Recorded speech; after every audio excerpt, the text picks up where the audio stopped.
narito na naman tayo para sa isang napaka-sweet, nakakapanabik at sobrang trending na love story nila Kalingap Jomar at Carla. Ay aking makilala.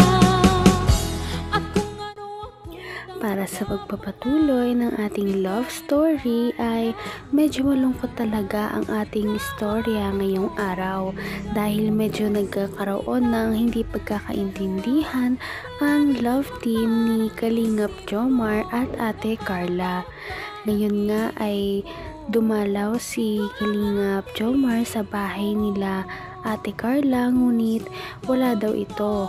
Kaya naman medyo sobrang lungkot na nga niya dahil ang tagal na daw niyang inaabangan si Ate Carla, ngunit hindi pa rin daw ito dumarating.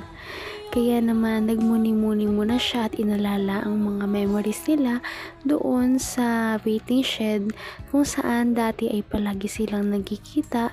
Kaya medyo malungkot si Kalingap Jomar sa mga nangyayari. Roma. Naalala niya, ha? Oo, sige. Kasi dito lang sa lahat. Okay po, yun. Sige lang po. Sa lahat ang gusto niya. Ano lang mo?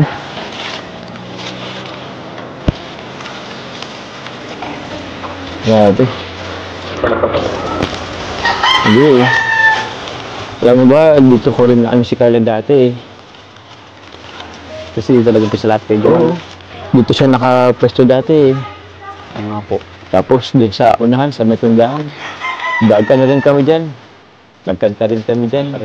Dito, kinantahan ko rin siya dito eh.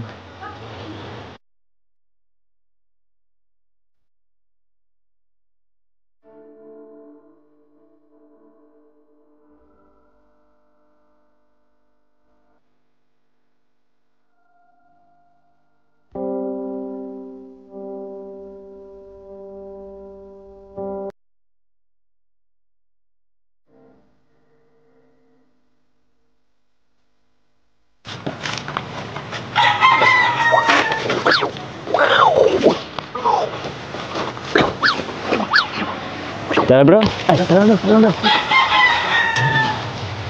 Salamat.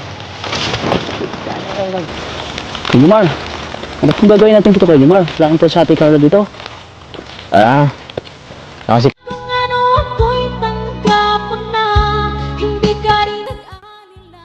Sobrang napamahal na talaga si Kalingap Jomar kay Ate Carla, kaya kahit saan ay naaalala niya ang dalaga at napakarami din kasi nilang mga memories na nabuo sa iba't ibang lugar, lalong-lalo na dito sa tinatambayan niya ngayon.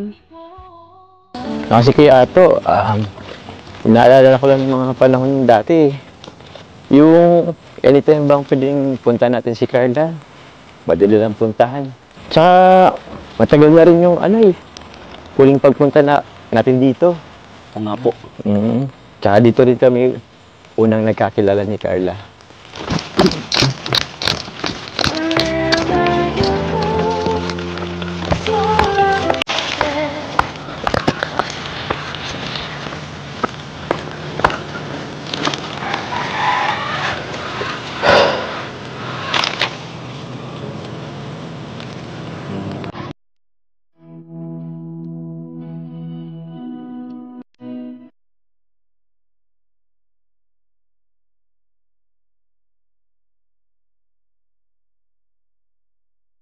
Hala, kayo yung mukhang naisiraan ng bike si Kuya Jomar. Pero ramdam ko siya. Ha? Ramdam ko siya na sobrang lungkot.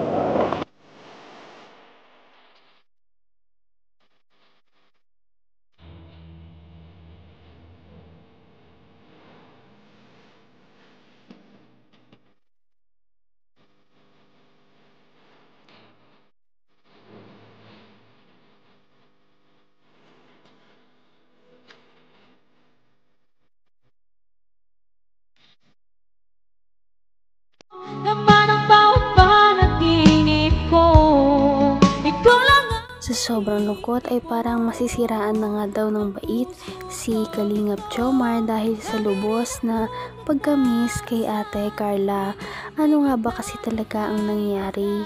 Sana ay magkaayos na silang dalawa at magkita na sila para naman makita na ulit natin ang kanilang love team.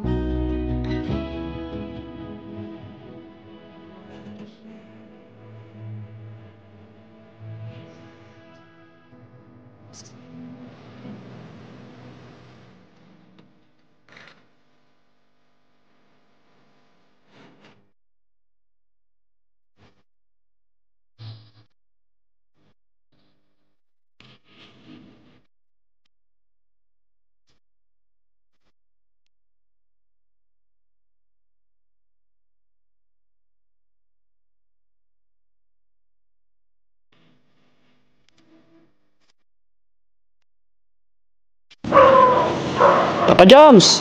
Tara na po! Baka uwian na po nila Ate Carla. Oo nga.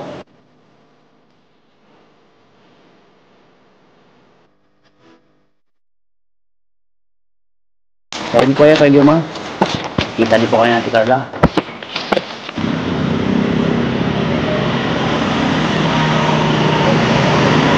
Dapat, hindi nag-reply yan. Anong oras na oh? Wala man lang reply. Bro, wait lang bro ha. Wala pa kasing reply si Carla. Wait lang bro. Baka ko yun nasa apartment Ha? or try Hindi mo ko rin. call. Hanggang wakas ay tayo ng dalawa. Palagi kang naman ang isip. Talagang gagawin ni Kalingap Jomar ang lahat. Kaya naman dahil miss na niya ang dalaga, ay hindi na niya natiis kundi pumunta sa labas ng school ni Ate Carla para abangan siyang makalabas at magbakasakali na makita niya ang dalaga noong araw na yun. Makikita niya kaya si Ate Carla? Ha? Or try Hindi mo ko rin. call. Ano kaya? Puntahan kaya natin? Tara. Hindi ko lang reply eh. Baka nandun na siya, oras na rin. Sabagay. Tagal lang ano namin eh. Huling pag-uusap. Di talaga siya nag-reply sa akin eh. Try mo kaya ako yung kontakin sila Rose kasi Sila magkasama sila eh, for sure. Pwede ano? Sige, try ko ang puntahan si Rosan.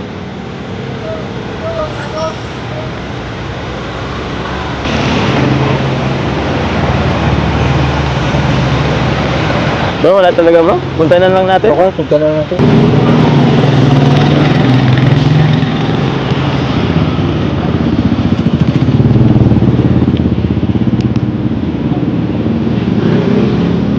Ano?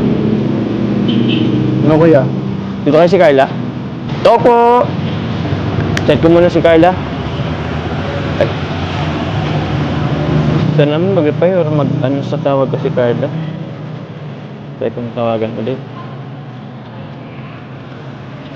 Nag-ring naman.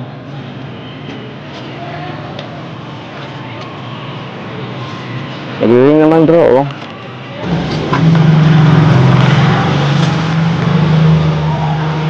Wala, Papa Joms, kinabi na po tayo ha. Kaya nga eh. Pero bilid po ako sa iyo Kuya Jomar kasi di ka pa sumusuko. Eh syempre, Sabi kailangan niya natin sa pagkami sa dalaga ay hindi na niya talaga matiis na hindi niya na ito makita kahit isang segundo na lamang. Kaya gusto niya na talagang puntahan si Ate Carla sa bahay niya para naman magkaroon na sila ng pagkakalinawan kung ano ba talaga ang nangyari. At magkakaayos pa kaya sila o ito na ang pagtatapos ng kanilang love team? Malalaman natin yan sa susunod na ating video. Patindi na ng patindi ang mga pangyayari sa kanilang love story. Kaya naman sobrang dami talaga ang kinikilig sa kanilang love story at palaging nag-aabang. Kaya naman sana ay magkatuluyan din ang dalawang ito, si Ate Carla at Kalingap Jomar. Sana din ay patuloy natin silang subaybayan at suportahan para magpatuloy pa ang kanilang love team. Paniguradong hindi lamang ito ang ating aabangan dahil marami pang mga susunod na kilig moments na mangyayari sa kanilang dalawa. Yun lamang at maraming salamat sa panonood. Bye!